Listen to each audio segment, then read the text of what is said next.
Assalamualaikum warahmatullahi wabarakatuh. Saya Andi Ahmad Fauzan di sini akan menjelaskan mengenai teks eksplanasi sebagai tugas proyek SAS Bahasa Indonesia semester genap. Nah, selanjutnya, apa itu teks eksplanasi? Saya telah membuatnya menjadi sebuah mind map di sini, bahwasanya teks eksplanasi itu memiliki arti yang berasal dari kata bahasa Inggris yaitu explain, yang bermakna menjelaskan. Namun, teks eksplanasi di sini adalah menjelaskan suatu peristiwa. Contohnya, peristiwa fenomena alam, sosial, budaya, maupun ilmu pengetahuan.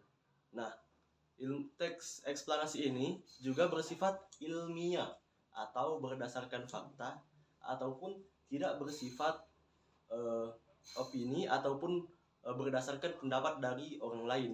Jadi, apapun yang kita tulis di teks eksplanasi itu merupakan sebuah data yang dapat dipertanggungjawabkan dan telah dibuktikan oleh penelitian. Teks eksplanasi juga berfungsi untuk menjawab pertanyaan apa, yaitu bagaimana ataupun mengapa, bagaimana suatu hal itu terjadi dan mengapa hal tersebut terjadi. Selanjutnya adalah struktur dari teks eksplanasi. Struktur teks eksplanasi terbagi menjadi 3. Yang pertama adalah pernyataan umum. Pernyataan umum ini menjelaskan tentang gambaran umum dari peristiwa tersebut ataupun pengantar dari fenomena yang akan dijelaskan di struktur kedua, yakni yang kedua adalah deretan penjelas. Deretan penjelas, disinilah bagian utama dari teks eksplanasi ini, yang merupakan urutan-urutan ataupun tahapan-tahapan kejadian suatu peristiwa itu terjadi. Nah, di dalam teks eksplanasi, suatu kejadian harus dijelaskan secara runtut atau dia itu harus berurutan satu demi satu. Jadi, dia itu tidak boleh saling rancu ataupun tidak terstruktur, harus pas dia urutannya. Lalu selanjutnya ada struktur ketiga, interpretasi, yaitu bagian penegasan kembali ataupun kesimpulan ataupun kesan pesan yang disampaikan oleh penulis. Namun hal ini merupakan bagian yang opsional ataupun tidak harus ada di dalam sebuah teks eksplanasi. Jadi dia ini bersifat opsional, boleh ada, boleh tidak gitu. Lanjut ke bagian ciri kebahasaan dari teks eksplanasi. Ciri kebahasaan dari teks eksplanasi saya masukkan ada 4, yakni yang pertama kata kerja pasif, konjungsi kausalitas atau sebab akibat, lalu istilah ilmiah, dan juga berisi tentang kalimat informatif dan objektif. Yang pertama, kata kerja pasif. Apa itu kata kerja pasif? Kata kerja pasif merupakan kata kerja yang dimana objek seolah-olah melakukan kegiatan kepada sang subjek.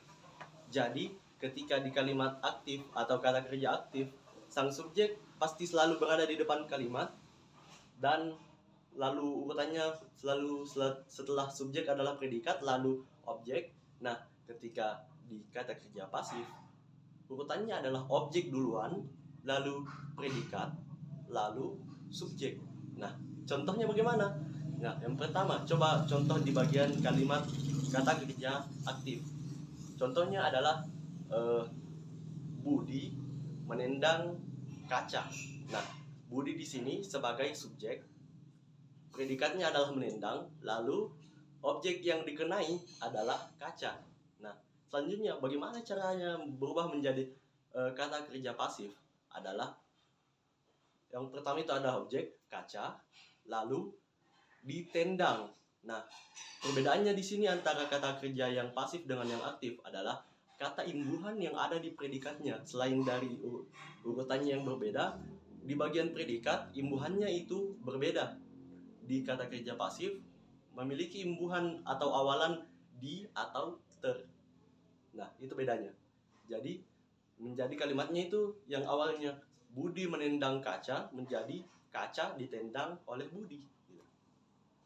Begitu contoh kalimat kata kerja pasif. Selanjutnya adalah konjungsi sebab akibat.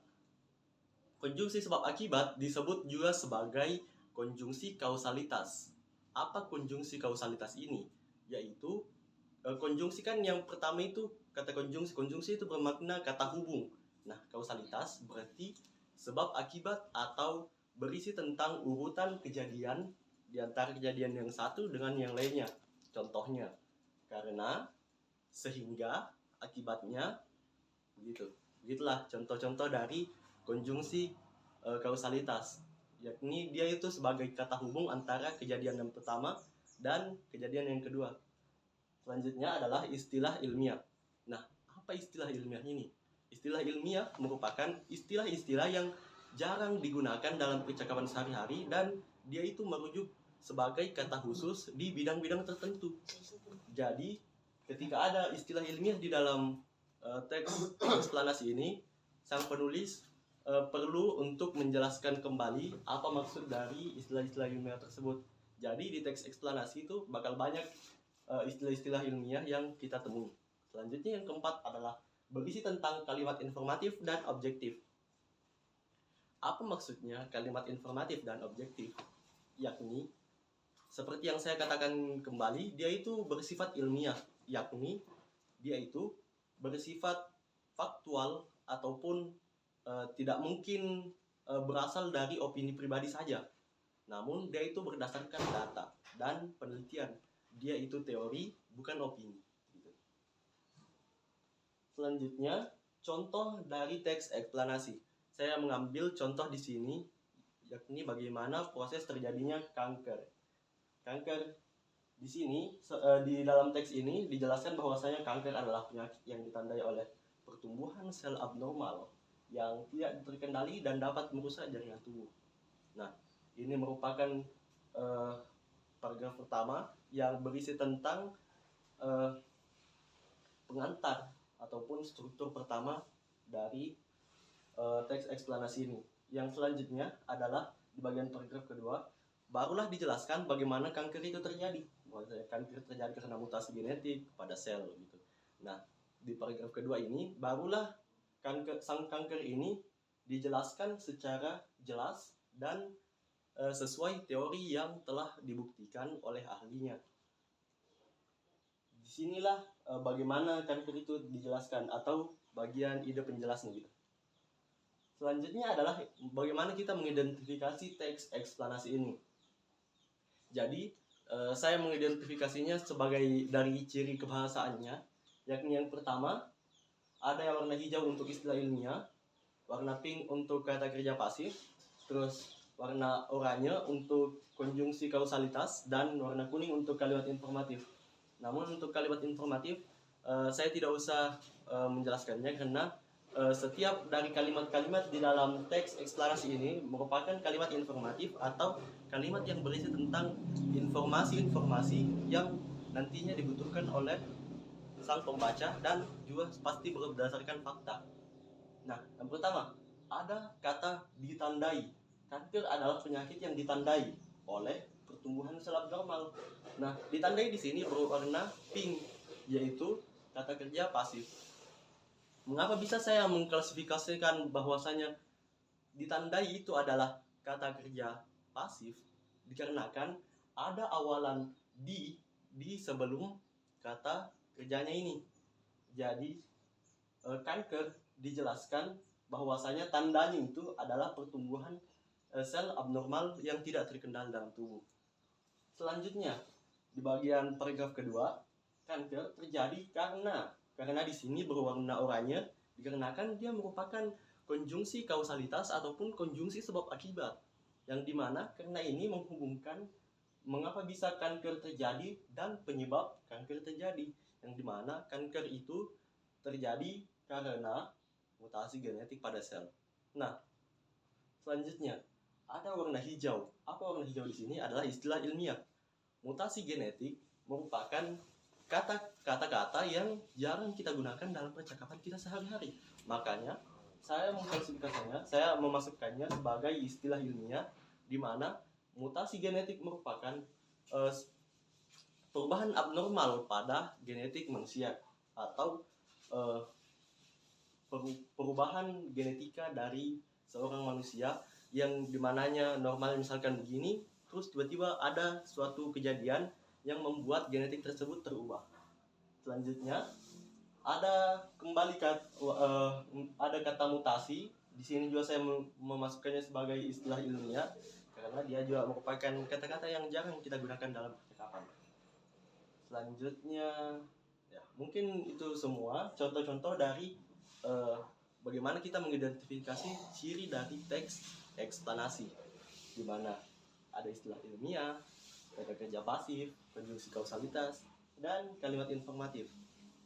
Nah, salah satu informasi tambahan juga bahwasanya teks eksplanasi ini memiliki beberapa kemiripan dengan contohnya teks prosedur ataupun deskripsi. Nah, apa perbedaannya terhadap dua teks tersebut?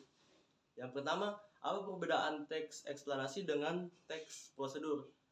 Teks eksplanasi berfokus kepada bagaimana urutan-urutan kejadian tersebut atau peristiwa tersebut terjadi. Namun, teks prosedur menjelaskan tahapan-tahapan untuk mengoperasikan atau menjalankan sebuah alat gitu. Jadi, pembahasannya juga itu pasti beda untuk teks eksplanasi dan prosedur. Contohnya teks eksplanasi adalah bagaimana proses terjadinya tsunami, bagaimana bagaimana jerawat itu timbul, begitu. Namun untuk teks prosedur dia sendiri pasti berbeda. Dia paling cuma bagaimana cara menjalankan motor, bagaimana cara menggunakan setrika, begitu.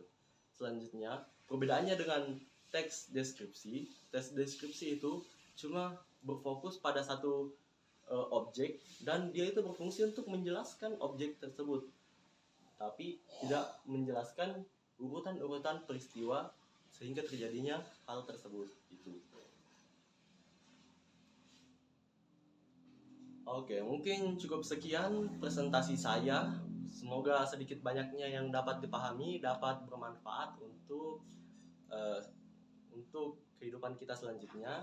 Semoga setiap yang saya jelaskan ini dapat dicerna dengan baik. Wassalamualaikum warahmatullahi wabarakatuh.